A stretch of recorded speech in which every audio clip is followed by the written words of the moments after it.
Guten Tag und ein herzliches Willkommen zu unserer GoFundMe-Kampagne hier, unsere Fundraising-Aktion für die Aktion Lichtziffer Aufleuchten aus dem Dunkeln.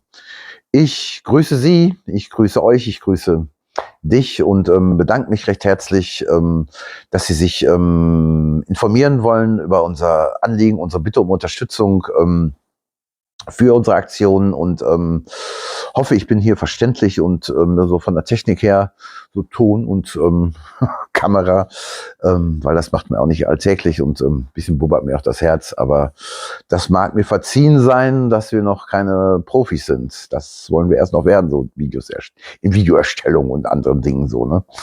Liebe Influencer, unterstützt uns, hilft uns.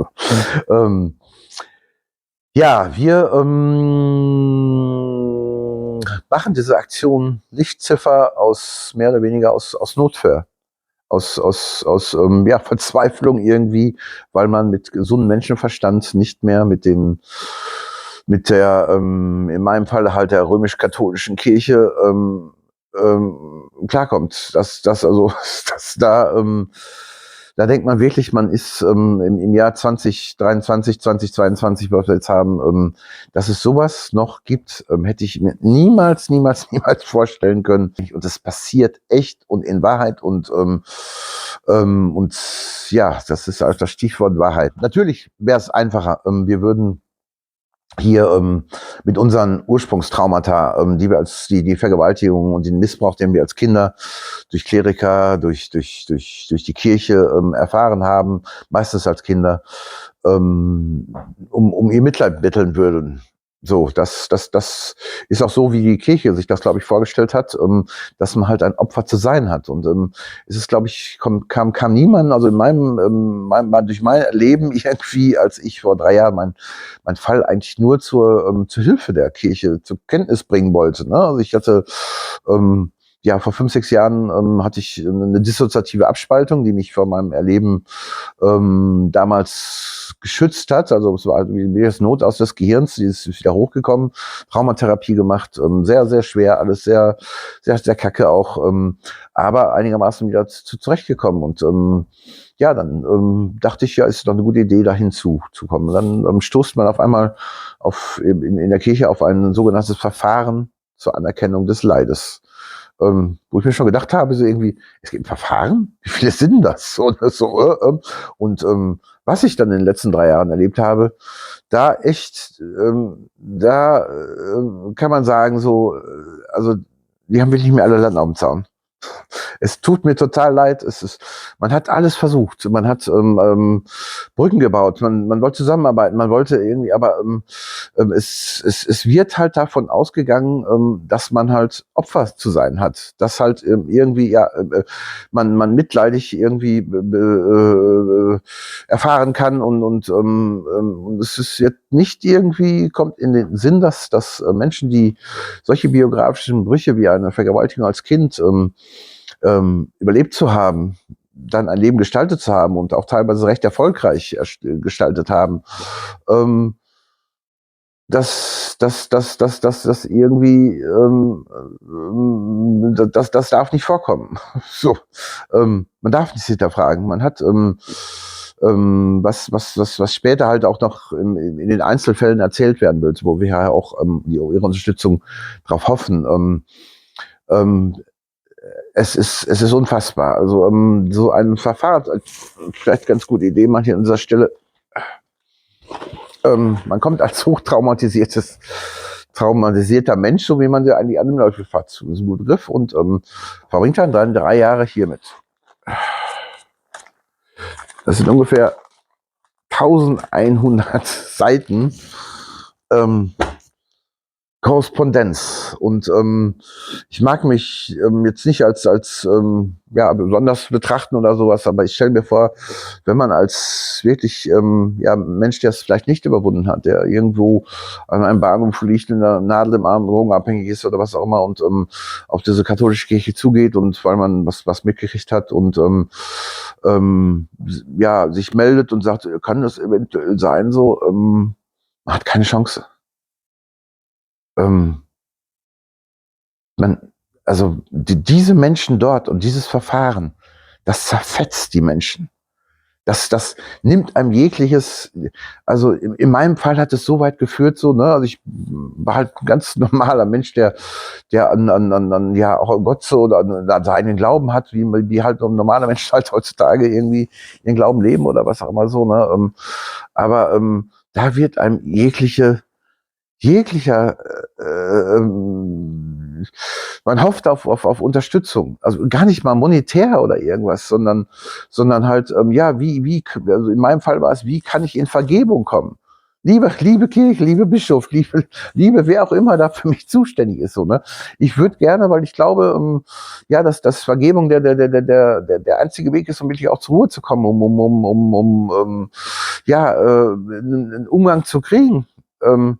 Im Gegenteil, also man wird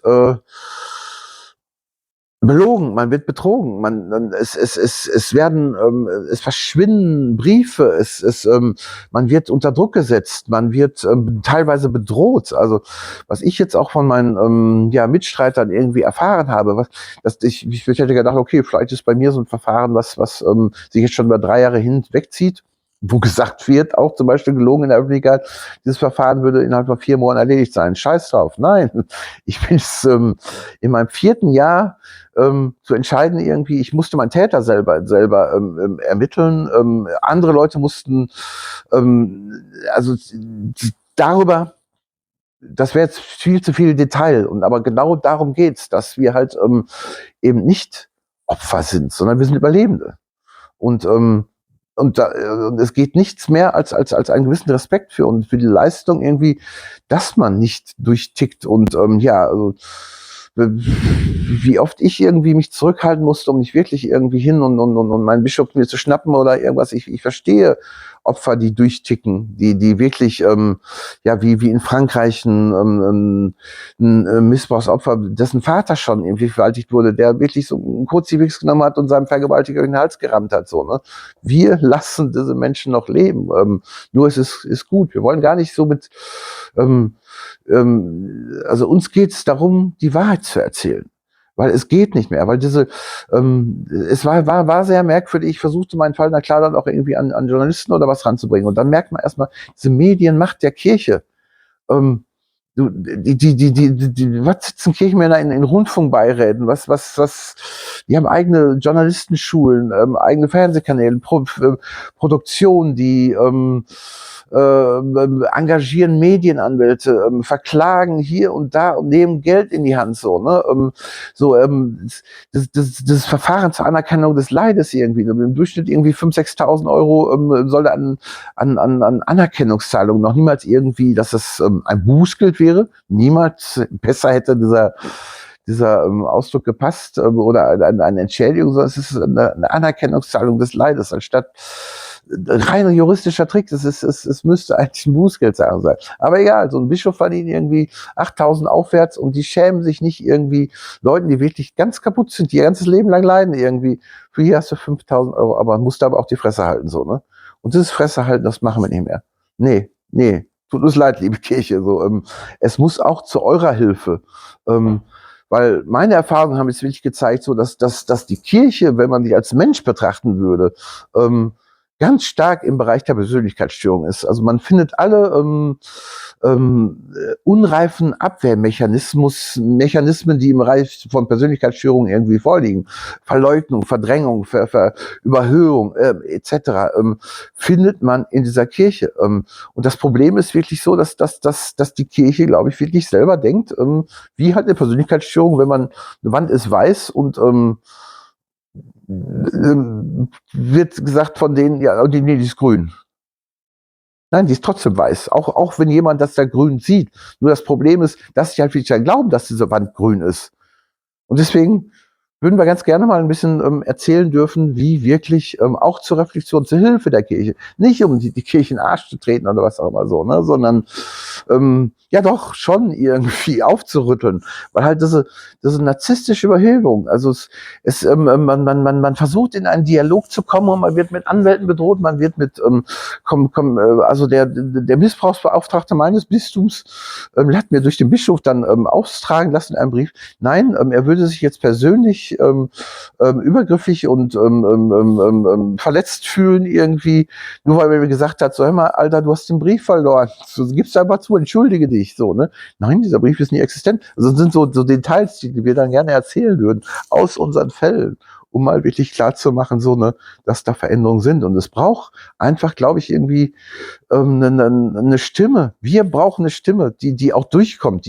Bisher werden also Überlebende sexueller Gewalt irgendwie, wenn es eine Talkshow irgendwie einen emotionalen Touch braucht, wenn irgendwie ein Redakteur irgendwie sich mal durchsetzt, irgendwie, dann sind das alles mal so Laber-Lulli, ach ja, wir armen Typen, Storys, so, nein. Wir könnten der Kirche helfen. Wir könnten auch den Vereinen helfen. Überall dort, wo sexuelle Gewalt in Institutionen geschieht. Es ist meistens niemals, dass das große sexuelle Muster dahinter steht. Sondern es geht um Machtmissbrauch. Überall da, wo großes Machtgefälle ist. Und da haben wir Ideen, es wird nicht zugehört, sondern es wird halt, sobald man Verbesserungsvorschläge macht oder was auch immer, wird man abgewertet und abgewehrt, fertig gemacht. Und leider habe ich auf diesem Weg schon von den Dunkelziffern, die leider nicht mehr geschafft haben, die wirklich von dieser Kirche so weiter gequält wurden. Nicht das Ursprungstrauma. Ja, die haben sie umgebracht. Es sterben Menschen. Und das ist denen scheißegal. Das ist denen scheiße. Hauptsache, diesen ganzen Dreck irgendwie unter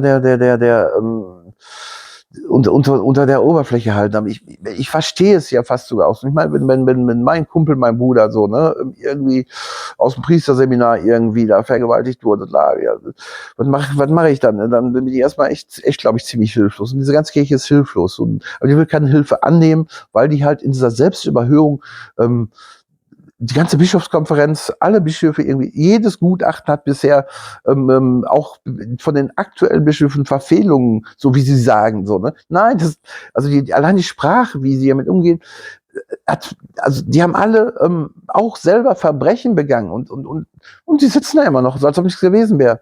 Also gucken Sie sich Köln an irgendwie, ne? Werden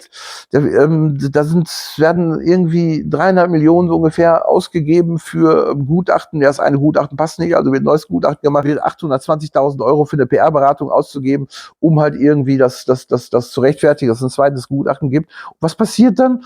Irgendwie das Geld ausgeben und es werden dann psychologische Profile von den, weil halt ganz klar ist, dass der betroffene Beirat da irgendwie mit an Bord kommen muss, um das zu rechtfertigen, es werden Journalisten sollen bestochen werden und so weiter und so weiter. Und damit und insgesamt irgendwie so 1,5 Millionen sind bisher an komplett alle Missbrauchsopfer ausgezahlt werden. Das ist doch, also ich weiß nicht, ob ich bescheuert bin, vielleicht könnt ihr mich auch alle irgendwie dann doch irgendwie in den Zweigwerk stecken. Ich glaube es nicht. Ich möchte gerne einen Raum bieten, weil halt für Überlebende sexueller Gewalt ist, um aus der Hilflosigkeit herauszukommen, ist Wirksamkeit erfahren können, der wichtigste erste Schritt, der geschehen muss, der Raum bietet, ja, man möchte erzählen. Man will erzählen. Man will, und wir möchten jetzt halt öffentlich auch mal erzählen dürfen und brauchen dafür einen Raum, einen Platz, einen Schutzraum. Und dafür sind die Lichtziffern da. Wir möchten aus den Dunkelziffern, möchten wir Lichtziffern werden. Darum bitten wir Sie herzlich, Sie zu unterstützen.